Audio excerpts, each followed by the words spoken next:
Listo. Buenas noches, profesora Catherine Muñoz. Nosotros, estudiantes de Historia, de la Escuela de Historia, del curso de Historia Universal 3, Elías González, Luciano Montezuma, Mario Cabrera y Pablo Vázquez, presentamos para el curso de Historia Medieval, el mundo medieval. Para el curso de Historia Universal, el mundo medieval. Siguiente. Vamos a presentar una serie de mosaicos que fueron parte de nuestras asignaciones en el semestre. Luciano Montezuma les va a hablar del primer mosaico. Esta primera representación, profesora, lo he seleccionado como, bueno, lo he titulado así, la Trinidad de Dios, o he titulado así la Trinidad de Dios, donde que pertenece el Espíritu Santo, el Hijo y el Padre. Sin embargo, podemos observar en esto el bautismo de Jesús en el río Jordán. Jesús sumergido desnudo en el río Jordán, eso significa la purificación del cuerpo de Jesús. En otra parte, la paloma descendiendo del cielo hacia la cabeza de Jesús, representado como el Espíritu Santo.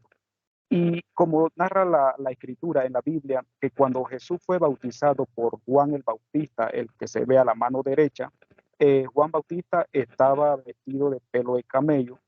Entonces Juan Bautista predicaba la palabra de Dios,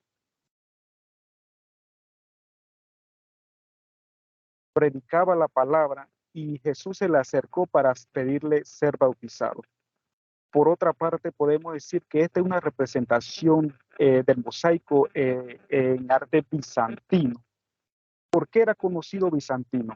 Bueno, era conocido bizantino así porque era la manifestación artística desarrollada en el imperio romano del Oriente, conocido así también como el imperio bizantino. Esto surgió desde el siglo IV al siglo XV, y principalmente también porque tenía un vínculo de expresiones artísticas en la iglesia en el estilo ortodoxo. Bueno, para conocer el principal moderador o el que es renombrado en el arte bizantino era Justiniano. Justiniano era uno de los emperadores que había restaurado o había unido tanto el imperio occidental con el imperio oriental, porque antes se había separado. Entonces por eso es la figura más representativa en el arte bizantino. Siguiente.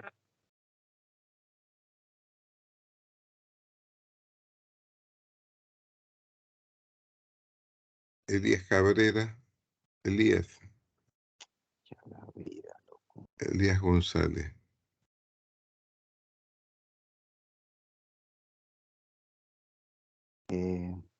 Bueno, la siguiente imagen que me tocó hablar, que elegí, pues, es la imagen del buen pastor. Esta imagen es una representación del paleocristiano. Lo que se observa en la imagen es un hombre y 3 ovejas en el campo. Esta imagen representa la parábola del buen pastor, como ya dije, en donde Jesús habla con sus discípulos diciendo, así como el buen pastor ama y cuida a sus ovejas, y él las conoce a todas, y ellas lo conocen a él. Entonces Jesús le dice a sus discípulos, si yo soy como el buen pastor, lo mismo que él ama a sus ovejas y está dispuesto a dar su vida por ella, yo amo a todos los hombres sin excluir a nadie. Hay muchos hombres que no me conocen y quizás nunca me conocerán, pero yo les amaré a pesar de todo. Siguiente. El siguiente mosaico lo va a describir Elías González. Buenos días, profesora, compañeros. Bueno, al observar esta imagen, lo identificamos como un mosaico del paleocristiano. En esta imagen podemos observar un conjunto de personas de 12 a 13. De la mano izquierda observamos soldados, en la parte central observamos a un caballero de vestido blanco junto a uno de vestido negro y a la derecha varias personas también de vestido blanco. De acuerdo a la Biblia, en el libro de Mateo, nos indica que este evento representó la traición que le hace uno de los discípulos a Jesús. Anteriormente se había planeado este hecho donde se le pagaría a alguien que se atreviera a realizar esta entrega a través de un beso. Entonces, como podemos observar, le está dando el beso a Jesús, donde le indicó a los soldados que este era el Cristo que andaban buscando para arrestarlo. Gracias. El siguiente, compañero.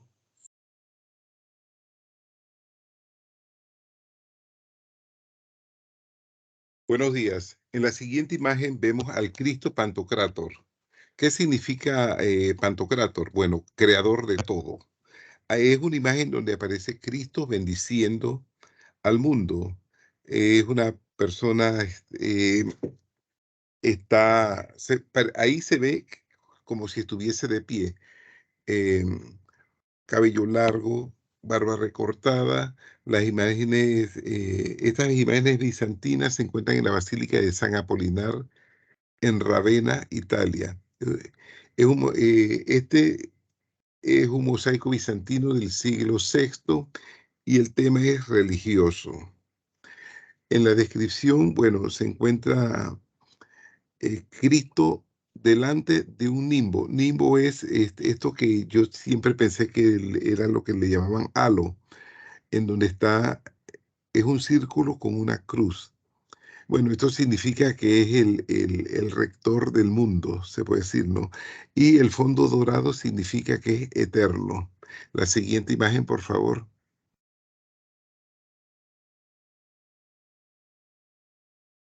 Cuando vemos el mosaico completo, en la investigación nos decían cuántas imágenes ven. Vemos uno, pero cuando vemos el mosaico completo nos damos cuenta que hay 5 imágenes. Está Jesús en el centro, bendiciendo al mundo, como se dijo, y hay 4 arcángeles. Se considera que es Miguel, Rafael y Uriel. La siguiente, por favor.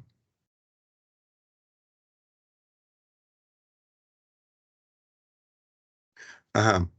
La primera pregunta que nos hicieron como examen semestral indica, ¿cuál es la utilidad de la historia medieval si vivimos en América? Bueno, primero vamos a indicar que la historia medieval o el medioevo es el periódico histórico de la civilización occidental comprendido entre los siglos V y XV. Convencionalmente, su inicio se sitúa en el 476 con la caída del Imperio Romano de Occidente y su fin con el descubrimiento de América. Bien, vemos que los que vivimos en América, ¿qué se trajo del periodo medieval a América? El arte, las universidades. Básicamente el sistema político parlamentario también. Bueno, España era una monarquía, pero esta se trasladó. Igualmente, lo único que América eran sus súbditos. Básicamente es esto. Ahora bien, con respecto a la Iglesia Católica, cuando en España, en lo que es el territorio de España, Recaredo asume el catolicismo como el idioma oficial de España, entonces, bueno, primero que se instaló en España, segundo, prácticamente 10 siglos después que se da el descubrimiento de América para Europa, entonces el catolicismo es realmente la base, uno de los aspectos más importantes de la conquista. La siguiente, por favor. Ajá. ¿Qué es lo que nos llega del catolicismo, de la historia medieval? Bueno, el arte medieval. El arte medieval se puede decir que es lo que se transforma posteriormente en América en lo que es el arte colonial. La alquimia, que es la preparación de medicamentos y que en la Edad Media era visto como una situación, como un asunto prácticamente mágico y de brujería en América. Y bueno, en Europa ya también se ve transformado en herbolaria y posteriormente en lo que es la farmacia actual. La física que se intenta evaluar los aspectos físicos del hombre es lo que se transforma posteriormente en la medicina.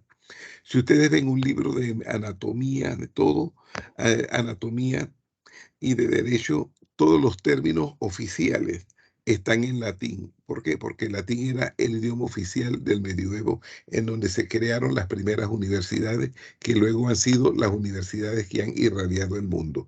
La siguiente, por favor. Arío. Bueno, el siguiente punto, ¿de qué forma el mundo medieval se manifiesta en la actualidad? Podemos decir que el mundo medieval se manifiesta en la actualidad por medio del arte. Al entrar a las iglesias encontramos mosaicos de la evolución del arte bizantino. También se han hecho muchas películas del mundo medieval. Un ejemplo de esta es la de Corazón Valiente, donde más bien el actor que interpreta a William Wallace es Mel Gibson. Es una película medieval donde un soldado escocés de ascendencia galesa se dirigió a su país contra la ocupación inglesa del rey Eduardo I de Inglaterra en la Primera Guerra de la Independencia de Escocia.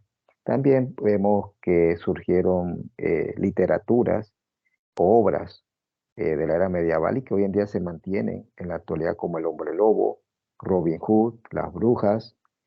eh, Eso es lo que podemos por lo menos tener presente de lo que es el mundo medieval en la actualidad. Siguiente punto.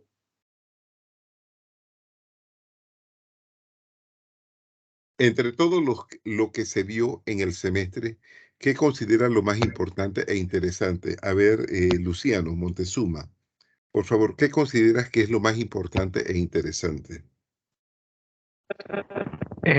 Sí, profesora, como usted cuando nos mandó a hacer un análisis sobre el tema que dio era sobre el recareo, una de las partes fundamental que a mí me llamó la atención fue el arrianismo. El arrianismo, bueno, era una como era una doctrina que no creía que Jesús era mismo Dios, sino que Jesús había sido creado por Dios Padre, por la cual Jesús no gozaba de la Trinidad. Eso era lo que me llamó la atención en el análisis que usted envió. Por otra parte, también la figura la imagen que usted envió para analizarlo, también pude percatar que la mayoría estaba representado como lo que dice en el pasaje del Nuevo Testamento de la Biblia. Entonces hay comparaciones, como hice comparaciones o dando mi punto de vista sobre la imagen que dije al comienzo, era porque Jesús era la Trinidad de Dios, Dios, Padre y Espíritu Santo. Sin embargo, esto es un tema de muy contradictorio hasta la actualidad, porque algunas iglesias creen que Dios es el Padre de Jesucristo y que Jesucristo es el Hijo, pero no es el mismo Dios. Sin embargo, hay narraciones en la Biblia que lo intercambian. ¿Por qué? ¿Qué pasa con el bautismo de Jesús? Jesús fue bautizado y cuando se abrió el cielo, apareció una voz desde el cielo que decía, este es mi Hijo amado en quien tengo complacencia. Da como una interpretación de que Dios le hablaba a Jesucristo, a su Hijo. Pero en otra parte, estando Jesús predicando la palabra, los apóstoles, Pedro le pregunta a Jesús, diciéndole a Jesús, muéstrame al Padre. Jesús le dice, si me ha visto a mí, ha visto al Padre. Por eso son unos temas contradictorios que a mí me llamó la atención y por eso, como le dije, todas las imágenes que usted mandó para el examen o para el parcial, era referente, se ve reflejado en el pasaje del Nuevo Testamento de la Biblia. Elías, ¿nos puedes indicar, entre todo lo que se vio en el semestre, qué consideras tú que ha sido lo más importante e interesante? Buenos días, compañero y profesora. Bueno, realmente su clase ha sido muy interesante para todos. En primer lugar, me llamó mucho la atención al leer un poco, a pesar que no tuvimos el tiempo para leerlos todos. Sin embargo, me puse a leer y encontré realmente que ese imperio, o cuando estudiamos la evolución histórica desde un pasado al presente, ocurren muchas cosas, pero esta edad fue bastante sobresaliente porque esta civilización y entre las demás aportan mucho a la humanidad en cuanto a actividades, aportan también las creencias, las formaciones de sociedades, las culturas, y que a través del tiempo fueron tomando lugar. En realidad me interesó mucho su clase. Agradecido. Gracias. Mario, Sí. gracias, Elías. Mario, entre todo lo que se vio en el semestre, ¿qué consideras tú ha sido lo más importante e interesante? Bueno, en realidad, como he podido escuchar a los compañeros, todos los puntos, hasta incluso el punto que va el compañero Pablo a agregar, me parecieron interesantes, pero de mi punto de vista, lo que a mí me interesó más y puede captar y llamar, más bien me llamó la atención, fue las leyendas y mitos medievales. En mi caso, hablé sobre el mito de Robin Hood, el príncipe de los ladrones, quien le robaba a los ricos para dar a los pobres, en donde puede comprobar que los lugares en donde se desarrolló esta leyenda existen, como el castillo de Gotham y el bosque de Sherwood, y específicamente estos lugares existen en Inglaterra. Pero no existe documento escrito que confirmen la existencia de que Robin Hood existió. Por lo tanto, seguirá siendo un mito y leyenda de la era medieval. Siguiente. Sí. ¿Puedes retroceder, por favor? Sí. Entre todo lo que se vio en el semestre, ¿qué consideré lo más importante e interesante? Bueno, lo más importante para mí fue la bibliografía entregada por la profesora, porque el semestre realmente es muy corto y no tenemos tiempo para revisar toda la información que se nos dio. Sin embargo, teniendo la bibliografía, podemos revisarla en cualquier momento. Con respecto a lo más interesante de lo que vi en la clase fue la conversión de Recaredo. Bueno, ahí me impactó de una forma positiva como el papá de Recaredo, Leo Vigildo, mató a su hijo Hermenegildo, que fue realmente el primer, eh, el primero de sus hijos que abrazó al catolicismo. Entonces, bueno, muerto Hermenegildo, después muere Leovigildo, Recaredo pasa a ser el rey y entonces él acoge al catolicismo como la religión personal y como la religión para España, para toda España. Esta religión, como ya se le ha mencionado, se trascendió a América y en la actualidad todos los católicos descendientes de españoles lo somos gracias a Recaredo. También la parte de mitos y leyendas me resultó muy interesante el estudio de la fortuna y la ocasión, que a pesar de ser dos diosas romanas, estas pasaron a a la época medieval y fueron acogidas. ¿Y fueron acogidas por qué? Porque la gente siempre está pensando en la suerte, en el azar, en la fortuna y en que debe esperar cualquier momento puede llegar una ocasión que le dé mayores satisfacciones. Es más, inclusive, en la actualidad, cuando usted si escucha la lotería, se va a dar cuenta que dicen la rueda de la fortuna gira y gira. Y eso se debe a un principio medieval que consideraba que la fortuna giraba. Bueno, muchas gracias a todos. Muchas gracias, profesora, por habernos dado clases y por toda la información que nos ha dado en el semestre. Gracias. Gracias, profesora. Hasta luego. Gracias, profe.